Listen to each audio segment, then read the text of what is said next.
الحمد لله وكفى وسلام على حبيبه المصطفى أما بعد فأعوذ بالله من الشيطان الرجيم بسم الله الرحمن الرحيم سبحان الذي أسرى بعبده ليلا من المسجد الحرام إلى المسجد الأقصى الذي باركنا حوله لنريه من آياتنا إنه هو السميع البصير صدق الله مولانا العظيم. بارگاہ رسالت میں آپ صلی اللہ علیہ وسلم میں درود پاک کا ہدیہ پیش کریں. اللهم صل على سيدنا مولانا محمد معدن الجود والكرم وآله وأصحابه الكرام وابنه الكريم وبارك وسلم صلاة دائمة سرمدا أبدا. عزیزان گرامی وقار، جن حالات میں آج ہم جمعہ کی نماز ادا کرنے آئے ہیں، دنیا بھر میں قبلہ اول بیت المقدس کے معاملے کو لے کر ایک عجیب ماحول پیدا ہو چکا ہے. دنیا دو دھڑوں میں تبدیل ہے آج، اور یقیناً کیوں نہ اثر کرے کہ میرے آقا صلی اللہ تعالی علیہ وسلم نے ارشاد فرمایا، بیت المقدس جس زمین پر آباد ہے، حضور پاک صلی اللہ علیہ وسلم کے فرمان علی شان کا مفہوم ہے سید البقاع، یعنی زمین کا جو سردار علاقہ ہے وہ بیت المقدس کا علاقہ ہے. مسجد اقصی جہاں پر آباد ہے اس کو سید البقاع کہا گیا ہے، اور یہ بھی روایت میں ملتا ہے سید الصخرہ، گنبدوں میں اگر کوئی سردار گنبد ہے تو وہ بیت المقدس کے لیے کہا گیا ہے. اور قرآن نے یہ فرمایا الذی بارکنا حولہ، مسجد اقصی کے متعلق فرماتا ہے رب تعالیٰ کہ وہ مسجد اقصی جس کے ارد گرد ہم نے برکتیں رکھی،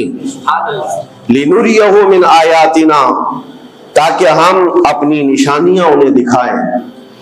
تو یہ اللہ تبارک و تعالیٰ کی اس مقدس سرزمین جس کو ارض مقدس کہا گیا ہے، نام ہی میں مقدس موجود ہے. اور یہ آج سے نہیں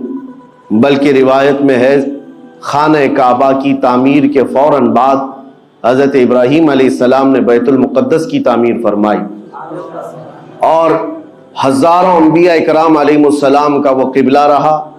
اور وہ ان کی مرکز عبادت بھی رہا. اور ایک نہیں تقریباً 30,000 کے قریب انبیاء اکرام علیہ السلام مسجد اقصی کے ارد گرد دفن ہیں، آرام فرمائیں. جہاں اللہ کا ایک ولی دفن ہوتا ہے وہ برکت کی جگہ ہے، اور جہاں 30,000 نبی دفن ہو، اور وہ بھی اولو العزم پیغمبر حضرت ابراہیم علیہ السلام، حضرت اسحاق علیہ السلام، حضرت یعقوب علیہ السلام، حضرت موسیٰ علیہ السلام، حضرت زکریا علیہ السلام، یہ سب وہ انبیاء کرام علیہ السلام ہیں جو رسولان اعظام بھی ہیں، شریعت والے ہیں. یہ سب بیت المقدس کے ارد گرد ہیں. یہاں پر کچھ بھی اثر ہونا پوری دنیا پر بھی اس کا اثر پڑتا ہے. اور آج ہم دیکھ رہے ہیں جو حالات پوری دنیا میں پیدا ہوئے ہیں، اور چاہے وہ یورپ ہو کہ امریکہ ہو، افریقہ ہو کہ رشیا ہو،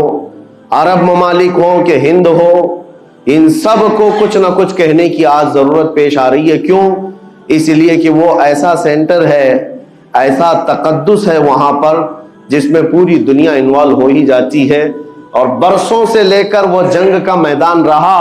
اور حضور پاک صلی اللہ تعالی علیہ وسلم نے بیت المقدس کے لیے کیا فرمایا؟ صحابہ نے جب اس زمین کے بارے میں پوچھا تو میرے آقا نے فرمایا وہ حشر و نشر کی جگہ ہے. حشر و نشر کی جگہ ہے، یعنی قیامت کے قریب سارے لوگوں کو ادھر ہی ہانک دیا جائے گا، اور قیامت وہیں آنی ہے. حشر و نشر کی جگہ ہے. حضور پاک صلی اللہ تعالی علیہ وسلم نے فرمایا، اور فرماتے ہیں میرے آقا ہو سکے تو تم جا کر اس میں نماز پڑھ لو، اس لیے کہ اس کی ایک نماز دوسری مسجدوں کی 1000 نمازوں سے افضل ہے. یہ مسجد اقصی کے متعلق میرے آقا صلی اللہ علیہ وسلم کا فرمان علی شان. پھر صحابہ اکرام نے پوچھا کہ اگر کوئی جا نہ سکے میرے آقا بیت المقدس اور نماز پڑھنے کی اس کو استطاعت نہ ہو وہاں جا کر تو کیا کرے؟ حضور اکرم صلی اللہ علیہ وسلم نے فرمایا کم از کم تیل کا ہدیہ تو بھیج دے تاکہ وہاں چراغ جلانے کے کام آئے. یہ حدیث پاک میں ابن ماجہ کی حدیث ہے. نبی کریم صلی اللہ تعالی علیہ وسلم کے اس فرمان علی شان کے مطابق میں آج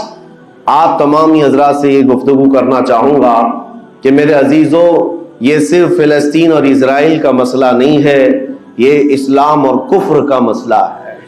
اور پوری دنیا کے لیے ہے، پوری دنیا کے لیے اگر وہ حقیقت کی نگاہیں رکھتی ہیں، چاہے وہ کسی بھی قوم سے وابستہ ہو، چاہے وہ کوئی بھی دین اور دھرم سے تعلق رکھتے ہو، میں ان سے کہتا ہوں اگر اینک تمہارے اوپر جھوٹ کی نہیں پڑی ہے تو آنکھیں کھول کر دیکھ لو ظلم اور بربریت کس جگہ ہے اور حق کے لیے لڑنے والے کون ہیں۔ یہ ہر ایک منصف مزاج آدمی بھی آج پہچان سکتا ہے کہ کون نہتہ مارا جا رہا ہے اور کون سپر پاور طاقت پر کھڑے ہو کر اپنے مظلوم ہونے کا دعویٰ کر رہا ہے۔ ہر دنیا کا انصاف پسند آدمی آج بول سکتا ہے، لیکن یہ دور بھی امتحان کا ہے۔ جتنے کیڑے مکوڑے دل میں بغض و عداوت رکھتے ہیں اسلام کے، وہ ظالموں کے ساتھ کھڑے ہوئے نظر آتے ہیں، آج ظالموں کے ساتھ کھڑے ہوئے نظر آتے ہیں۔ نبی کریم صلی اللہ تعالی علیہ وسلم نے فرمایا مسلمانوں آپ اپنی اوپینین، اپنی رائے کیا رکھتے ہیں یہ بہت امپورٹنٹ ہے، دنیا کیا کہتی ہے اس سے مجھے غرض نہیں، تمہارا تعلق تمہارے نبی پاک کے فرامین سے ہے۔ خبردار خبردار تم کبھی ان ظالموں کی حمایت میں نہ آنا، ورنہ قرآن کہتا ہے وَلَا تَرْكَنُوا، اللہ تعالیٰ فرماتا ہے اس طرف تم توجہ بھی مت کرنا، جھکاؤ بھی مت رکھنا جس طرف ظالم گئے، جس طرف ظالم گئے ہیں اس طرف جھکاؤ بھی مت رکھنا۔ اور آج کہیں ایسا نہ ہو کہ دنیا تمہارے پاس بہت آ گئی، چکا چوند دنیا دیکھ کر، جیسے امارات والے ہوئے، متحدہ عرب امارات، دبئی جیسے آج انٹرنیشنل سٹی ان کے پاس مل گئی ہے، پوری دنیا وہاں پر تجارت کرنے لگ گئی، بحرین جیسے کنٹریز، ان کے پاس دنیا کی فراوانی آ گئی، تو آج وہ یہ سمجھنے لگ گئے کہ ہم کو مظلوم اور غریب فلسطینیوں کی مدد میں بات نہیں کرنی چاہیے، جو سپر پاور طاقت ہے اس کے ساتھ کھڑا ہونا چاہیے، کیونکہ ہماری ٹریڈنگ کا مسئلہ ہے، ہماری تجارت کا مسئلہ ہے۔ وہ یہ بھول گئے کہ ان کا اسلام کہاں ہے، ان کے آباء و اجداد کی روایت کہاں ہے۔ لیکن میں آپ سے کہتا ہوں ان کے نقشے پر چل کر کبھی اپنی رائے کو بدل نہ دینا۔ بعض مسلمانوں میں یہ گفتگو پھیلی ہوئی ہے کہ کیا ہم ہی مسلمان ہیں ہندوستان کے، کیا ہم ہی لوگ ہیں جو اپنی رائے بنائیں، وہ بڑے بڑے لوگ ہیں، عرب لوگ ہیں اور بڑے بڑے مشائخ ہیں وہاں پر، ان لوگوں نے رائے الگ بنائی ہے، وہ دنیا کے اور پیسوں کے پجاری بن گئے ہیں، ان کے ہاں نفس غالب آ چکا ہے اور شیطان کا ان کے اوپر غلبہ ہے، وہ حق نہیں دیکھ رہے ہیں۔ میرے عزیزوں کہیں تم اپنی رائے اس طرح بنا لیے تو حدیث کو جھٹلانے والے ہوں گے۔ اللہ کے حبیب صلی اللہ علیہ وسلم کی حدیث سناتا ہوں، حضور پاک صلی اللہ علیہ وسلم فرماتے ہیں لا تزال عصابۃ من امتی یقاتلون علی ابواب دمشق وما حولها وعلى ابواب بیت المقدس ظاہرین علی الحق۔ حضور پاک صلی اللہ علیہ وسلم فرماتے لا یضرهم خذلان من خذلهم ظاہرین علی الحق الى ان تقوم الساعہ۔ میرے آقا فرماتے ہیں قیامت تک میری امت میں ایک جماعت ایسی ہوگی جو دمشق کے دروازوں پر اور بیت المقدس کے دروازوں کے اطراف میں حق کے لیے کھڑی رہے گی قیامت آنے تک۔ اور حضور پاک نے یہ بھی فرمایا، میرے آقا مخبر صادق صلی اللہ علیہ وسلم کے فرمان آج ہم اپنی آنکھوں سے دیکھ رہے ہیں، حضور فرماتے لا یضرهم خذلان من خذلهم۔ میرے آقا فرماتے ہیں دنیا کے بڑے بڑے دھوکہ دینے والوں کا دھوکہ انہیں کچھ اثر نہیں کرے گا، انہیں کوئی نقصان نہیں پہنچائے گا۔ آج بڑے بڑے پیٹروٹ میزائل داغ کر کے اگر وہاں کے علاقوں کو ختم کرنے کا دعویٰ کر رہے ہیں تو مجھے میرے نبی کے فرمان پر یقین ہے یہ کبھی نہیں ہو سکے گا، کبھی نہیں ہو سکے گا۔ کچھ عمارتوں کے گر جانے اور کچھ بچوں کے اور کچھ لوگوں کے قتل ہو جانے کا نام یہ جیت اور فتح نہیں ہے۔ میرے عزیزو آج ہم ان ظالموں کو دیکھ رہے ہیں جن کا دعویٰ تھا کہ دنیا میں ان سے بہتر ڈیفنس طاقت کسی کے پاس نہیں، ان سے بہتر بنکر کسی کے پاس نہیں، ان سے بہتر سائرن بجانے کی طاقت کسی کے پاس نہیں، پوری دنیا کو زہریلے ہتھیار بیچنے والی طاقتیں۔ آج ہم نے یہ بھی دیکھا ہے کہ صرف محض ایک چھوٹی سی جماعت سے ان کے ہاتھ پیر ڈھیلے نظر آتے ہیں اور ان کے جسموں میں